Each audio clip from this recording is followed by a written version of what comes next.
temple being spoiled by Nebuchadnezzar in Babylon.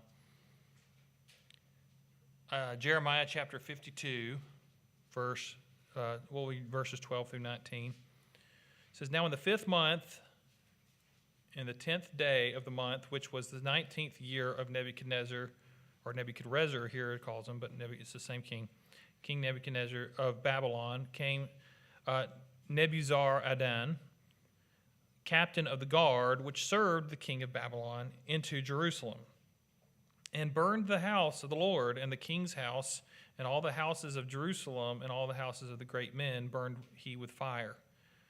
And all the army of the Chaldeans that were with the captain of the guard brake down all the walls of Jerusalem round about. Then Nebuzaradan, the captain of the guard, carried away the captive, certain of the poor of the people, and the residue of the people that remained in the city, and those that fell away, that fell to the king of Babylon, and the rest of the multitude. But Nebuzaradan, the captain of the guard, left certain of the poor of the land for vine dressers and for husbandmen.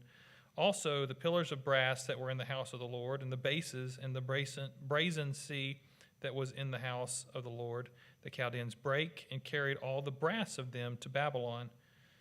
The cauldrons also, here we go, the cauldrons and the shovels and the snuffers and the bowls and the spoons and all the vessels of brass wherewith they ministered took they away, and the basins and the fire pans and the bowls and the cauldrons and the candlesticks and the spoons and the cups, that which was of gold in gold, and that which was of silver in silver, took the captain of the guard away. And there's more that's described there, but we want to at least capture those verses 18 and 19 that describe what those were made out of, and that was probably what they're drinking out of and having a lot of revelry in. Okay, so there you see the account written and recorded. All right, so coming back to Daniel 5, notice what it said here they did in verses 3 and 4. Then they brought the golden vessels that were taken out of the temple of the house of God, which was at Jerusalem, and the king and his princes, his wives, and his concubines drank in them. They drank wine and praised the gods of gold and of silver, of brass, of iron, of wood, and of stone. You can imagine a more desecrating act to drink unto pagan gods, idols, and commit this idolatry with things that were sanctified and for use of God's people in the temple. Now, if y'all know just as well as I do, every single vessel that was inside of that temple had purpose unto God. And you probably know just as well as I do that probably everything in that temple is typifying Christ in some way. So when you think about it that way too, when you think about how God sees these things that probably in some way that's maybe over our heads, or either typifying Christ or about Christ, when he sees them desecrating these things of his eternal Son, that would probably infuriate him, right? Once again, God knows how to bring down the wicked by delivering these vessels, so that then when they did use these things, it would bring judgment upon them because they have desecrated the things that are sacred and sanctified by God for his use, and things that would bring our attention to a Messiah that is coming, Jesus Christ, of course, being that one. When they drink them unto things that are made by God, things that are of elements of the earth, that are of the earth, earthy, right? They're drinking and praising the gods of gold, right? The gods of God of silver and of brass and of iron and wood and stone. Well, that just once again shows just how absolutely destitute of truth they really were, how ignorant they were in their worship. That they didn't even know that there is but one God over all those things, that they designate gods for every single one of these elements of the earth. And they think that these things are worthy to be praised. Well, over in the book of Psalms, chapter 115, we'll turn over there. I appreciate so much this psalm, and there's actually repeated again in another chapter. But here in Psalm 115, verses 4 through 8, we'll just capture it right here. This is you probably are familiar with this one because the first verse is It's a wonderful verse. It says, "Not unto us, O Lord, not unto us, but unto thy name give glory for thy mercy and for thy truth's sake." That the psalmist here wanting to acknowledge that nobody else is worthy of worship. Nobody else is worthy of praise. Unto you only, not unto us. Nobody should be praised or worshiped, but unto you, O Lord, you deserve all glory and honor. Well, you come down to, let's read verses 2 and 3 as well. "Wherefore should the heathen say, Where is now their God? But our God is in the heavens. He hath done whatsoever he hath pleased." This is giving the idea and understanding that our God cannot be searched out, that he is not found among men, unless it is that he wants to be discovered by men. His sovereignty, once again, is on display when it is that he either reveals himself or he withholds himself from being discovered or found. That God is once again showing us that he is ruler over even information, even revelation. It's all him. It's all his. And so they say, "Where is your God?" Well, they could have produced their God, right? They could have carried him in their little carts, or they could have had him in a backpack, or they just say, "Well, here's our God." And of course, what is that? What is that to them, right? What to the Israelites who knew the true power of God, that would have been a laughing matter to have seen them pull their God out of their back pocket. But verse 3, it says, "But our God is in the heaven. He hath done whatsoever he hath pleased. Their idols are silver and gold, the work of men's hands. They have mouths, but they speak not. Eyes have they, but they see not. They have ears, but they hear not. Noses have they, but they smell not. They have hands, but they handle not. Feet have they, but they walk not. Neither speak they through their throat. They that make them are like unto them. So is every one that trusteth in them." Verse 8 is kind of to use a modern phrase, the mic drop of it all. It's that point in which you say there's nothing else to be said about this, right? It's the final word. Their idols are like they are, meaning they're dumb, right? And you're like your idols. You can't, you're absolutely foolish and ignorant. And but here's a fascinating point about all this. Our God he exists as a spirit, right? He said, "They that worship me must worship me in spirit and truth, for he is a spirit," he says. He describes himself as a spirit. Only until Christ came to earth, only until the Son of God came to earth, did he have a body, and that body was prepared for him. Now he sits in heaven with that same body, as we've already talked about how that same Jesus in that same body is seated right now. You know what he has now? He has a nose, he has eyes, he has a mouth. His nose can smell, his mouth can speak, his eyes can see, his ears can hear. Where it was that the psalmist was saying that their idols had those things but were of no use to it. Why? Because they're fashioned with men's hands and their tools. Brother Rick he carves and whittles sometimes. He could probably have carved just as good an idol as any of them if he were that kind of person, It doesn't take much, I guess, to make those things. But God says, "I'm going to come to earth and I'm going to have all those things and they're going to be of use to me." And for the purpose of it being nailed to a cross to suffer in the room instead of his people. These things, though they had fashioned eyes and ears and nose upon them, could do nothing for them. So it shows the the vanity of all these things. And then this same one who has all these things and they are of use to him, as we will see, and all will bow before him, even in the flesh that he wears, that heavenly body that he now has, we will all bow before him. But otherwise, right, God doesn't have arms or legs. He is a spirit, He doesn't have a nose or ears in that sense, that the Father himself doesn't take on a physical body or form, but he is worshipped nevertheless in spirit and in truth, as he's described. So it wasn't until the Son of God comes that he has a body and all. So when they're writing this, the idea is preposterous, but now that we understand, the idea is even more magnified of how foolish it would be for man to make an image, how foolish it would be for a man to make an image, and how God himself prepares a body for himself when he comes to earth. That's an amazing thing too. So many things here we could point out, but I'll stop just for a minute, take any comments or questions.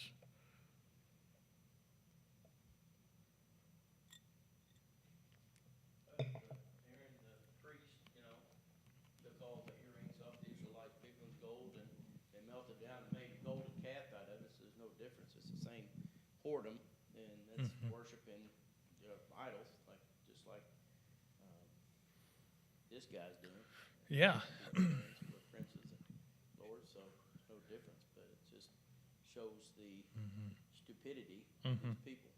Yeah, they using the things of God that were not meant to be worshipped, but were meant for worship, to praise and worship created things, such as silver and gold and iron and brass and stone and wood.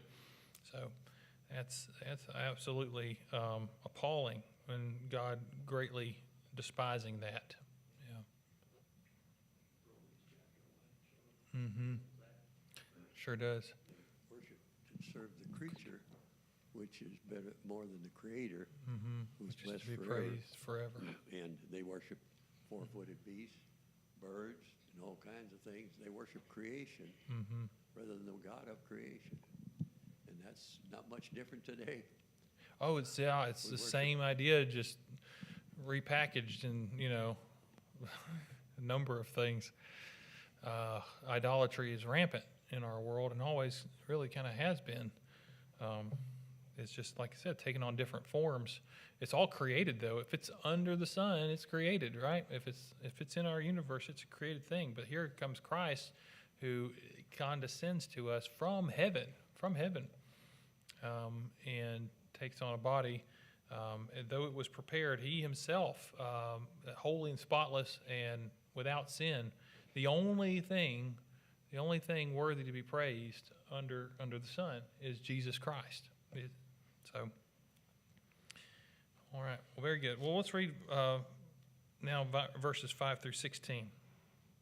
Okay, here comes the quick and sudden, let's say, judgment or word of judgment from God, or sentence. In the same hour came forth fingers of a man's hand and wrote over against the candlestick upon the plaster of the wall the king's palace. And the king saw the part of the hand that wrote. Then the king's countenance was changed, and his thoughts troubled him, so that the joints of his loins were loosed, and his knees smote one against another. His knees were knocking. And the king cried aloud to bring in the astrologers, the Chaldeans, and the soothsayers. And the king spake and said to the wise men of Babylon, whosoever shall read this writing and show me the interpretation thereof shall be clothed with scarlet and have a chain of gold about his neck, and shall be the third ruler in the kingdom. Then came in all the king's wise men, but they could not read the writing, nor make known to the king the interpretation thereof. Then was the king Belshazzar greatly troubled, and his countenance was changed in him, and his lords were astonished. Now the queen, which we said was very likely his mother, the queen mother, by reason of the words of the king and his lords, came into the banquet house. And the queen spake and said, O king, live forever. Let not thy thoughts trouble thee, nor let thy countenance be changed. There is a man in thy kingdom in whom is the spirit of the holy gods, and in the days of thy father light and understanding and wisdom like the wisdom of the gods was found in him, whom the king Nebuchadnezzar, thy father, the king, I say, thy father, made master of the magicians, astrologers, Chaldeans, and soothsayers. For as much as an excellent spirit and knowledge and understanding, interpreting of dreams and showing of hard sentences and dissolving of doubts were found in the same Daniel, whom the king named Belteshazzar. Now that let Daniel be called, and he will show the interpretation. Then I'm sure Daniel was just thrilled, to be brought in the middle of all this. Why are you going to bring me into this?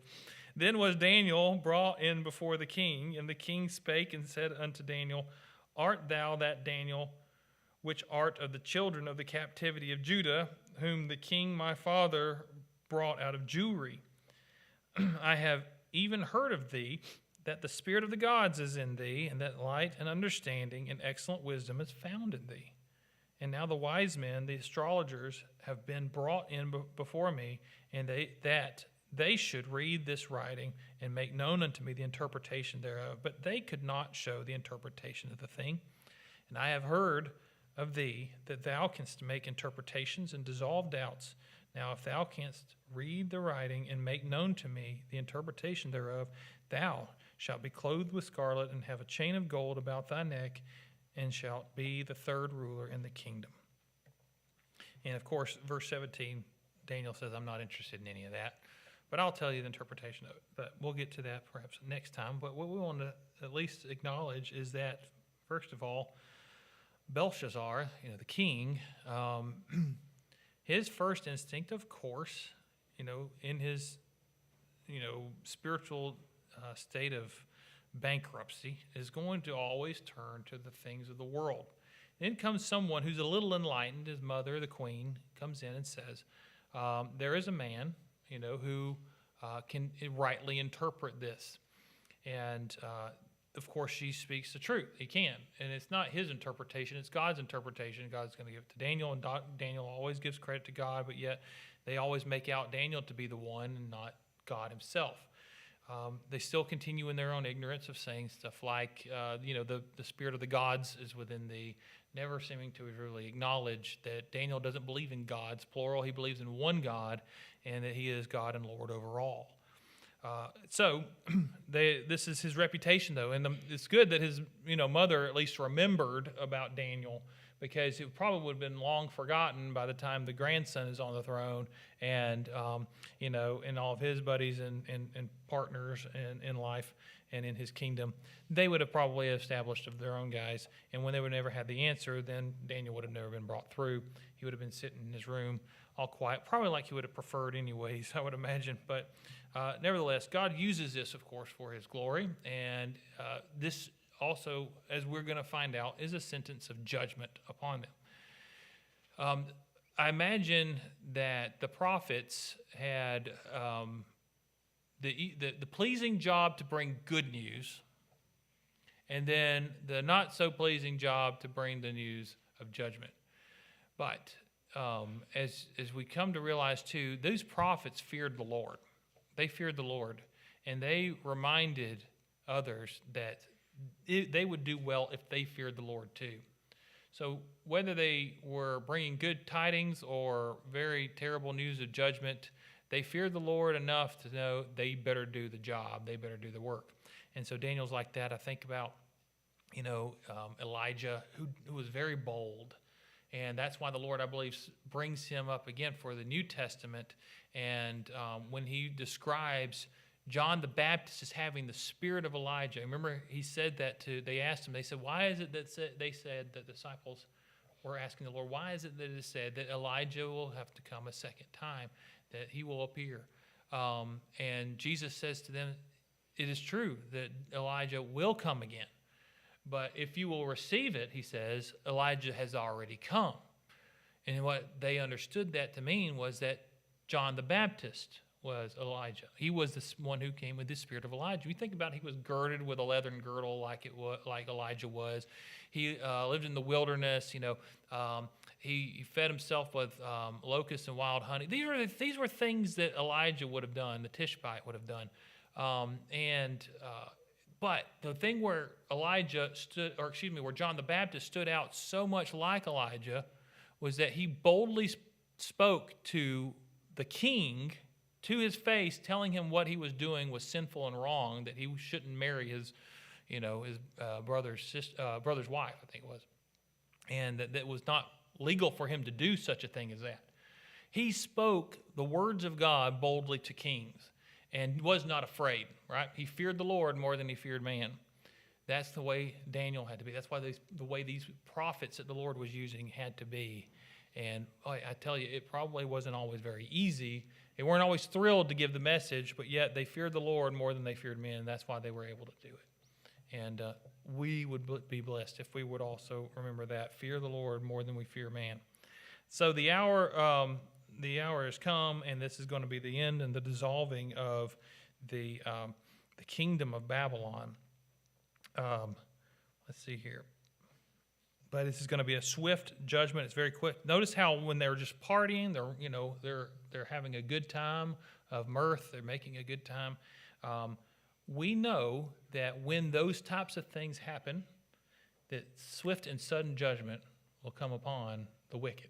Swift and sudden judgment will come upon the wicked. In 1 Thessalonians chapter 5, verses 2 through 3, for yourselves know perfectly that the day of the Lord so cometh as a thief in the night. For when they shall say, peace and safety, then sudden destruction cometh upon them, as travail upon a woman with child, and they shall not escape. So it went straight from having a good old time to now suddenly this king's knees are knocking, and he's scared to death about what he is seeing. A hand seemingly coming out of nowhere writing these words on a wall that he can't even understand. But he knows, he senses it is terrible. It is bad. It means bad news for him. And so, but he wants to know what it is. He's curious enough. He wants to know what it is. But even though he probably can sense this is not good, this is something that means bad for me. And kind of interesting, the finger of a man's hand. mm-hmm, And when you think about God's finger, he said he created the heavens, the fingers, uh-huh, the stars are the work of his fingers. right, The heavens. right. And then you got the finger of God that wrote the Ten Commandments on tables of stone. Uh-huh, that's right. And then there's, when Christ was here, he said, that's none other than, the Pharisees said, that's none other than the finger of God as he cast out demons. Yeah. So the finger They knew what the finger of God meant. It was, in a way, it's about law and judgment, right? And when you read about how God wrote his 10 commandments on tables of stone, it says, I did it with my own finger, he said. That is also alluded to in Colossians, remember over there, where it says that the handwriting of the ordinances that were against us, and we sang the hymn tonight, are nailed to the cross, right? Nailed to his cross. And those things are put away. That having reference, of course, to the law that was written with the finger of God. But here we see that this finger or this handwriting on the wall means bad things for Belshazzar. It would have meant bad things for us had that handwriting not been nailed to Christ's cross. You see? It all refers to judgment. If this had been written on tables of stone but never been nailed to Christ's cross on our behalf, for our good, then we would have been just like Belshazzar. Our knees would be shaking right now. We would have, we would be in absolute terror for the judgment of God, as he rightly should be, and as anyone who is under the penalty of sin with no grace will be as well when it is that Jesus Christ returns. Their knees will be shaking. You better believe it. So. And the old saying, the writing's on the wall. Yeah, that's where it comes from. It's right here. Brother Mark. One thing that stands out, like we know, like when you was reading all that stuff about the Old Testament temple and all the ornamentation found within the temple, I haven't fully studied out, like I know there's whole chapters of the Old Testament prophets that went into like the significance of things like that, and there have been people a lot smarter than me that have done that and found how it relates to the New Testament.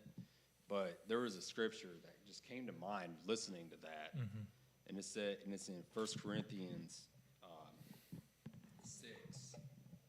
What? Know ye not that your body is the temple of the Holy Ghost, which is in you, which ye have of God, and ye are not your own? For ye are bought with a price, therefore glorify God in your body and in your spirit, which are God's.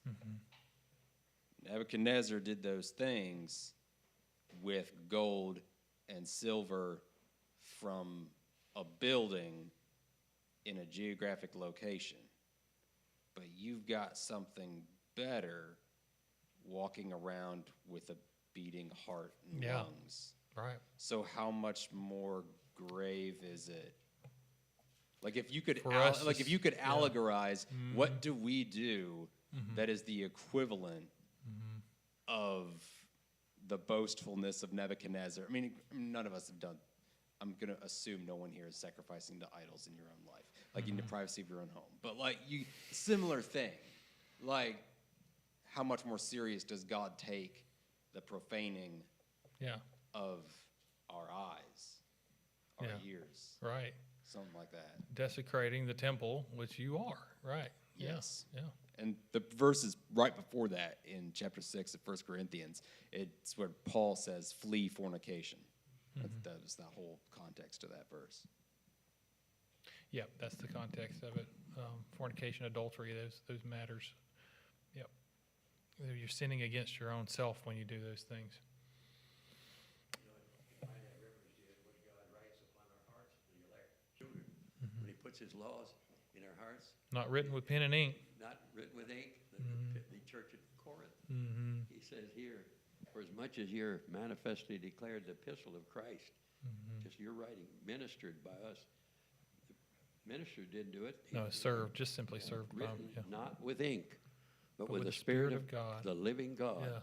not on tables of stone. But on the But on fleshly fleshly tables of heart. He's the only one that can put that in there. That's an act of grace. Amen. It is. It shows how sanctified you are, though we don't always act like we are. God has still set you apart for a holy purpose, to be reserved for his presence to dwell within you, and ultimately for that last day when Christ returns and shall change these vile bodies to be like unto Christ's glorious body. That's the ultimate sanctification there, final sanctification, we would say, and free from the absolute presence of sin forevermore. Oh, wonderful. The thought came to mind too, while they're in there taking all these things out of the temple. You remember who Uzzah was? You remember Uzzah? Uzzah was the one who, when they were bringing the Ark of the Covenant back into, I think they were, Uzzah, yeah, Uzzah, maybe I think it is. He was the one that while they put the Ark on a transport that they were not supposed to put on, like ox cart, and it fell. In the river? No, the Ark of the Covenant. I'm talking about the Ark of the Covenant where the tables of stone were. He reached out and to grab the Ark of the Covenant from falling over, and what happened to him? Instantly died. What do you think would have happened when these, Babylonians come in, these Chaldeans come into the temple, and they're raiding it? They would have all been died if God wanted them dead, right? So that would have been the result of all this. So we see there, God didn't necessarily want them to die. He did want them to take those things out, and for the purpose we're seeing here once again. He would have struck them down at that very instant. But God had purpose in them stealing and taking away those things. So, yep. Very good. All right, we have a hymn we'd like to sing? 671.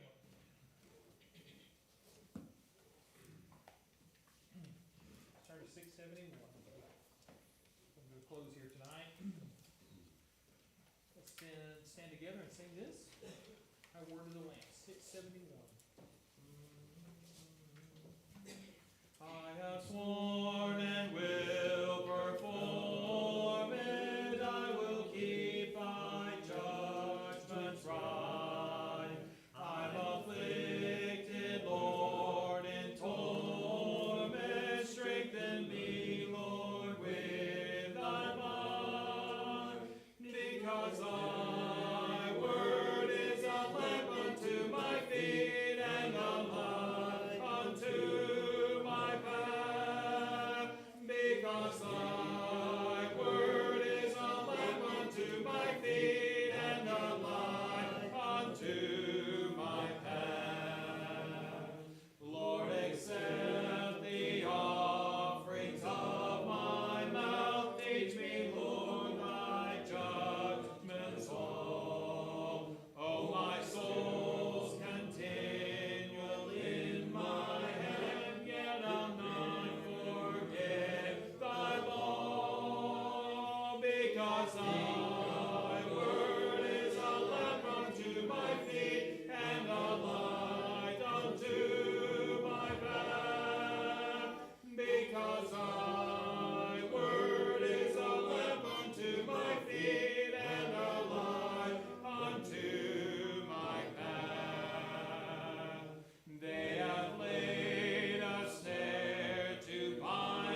to my path.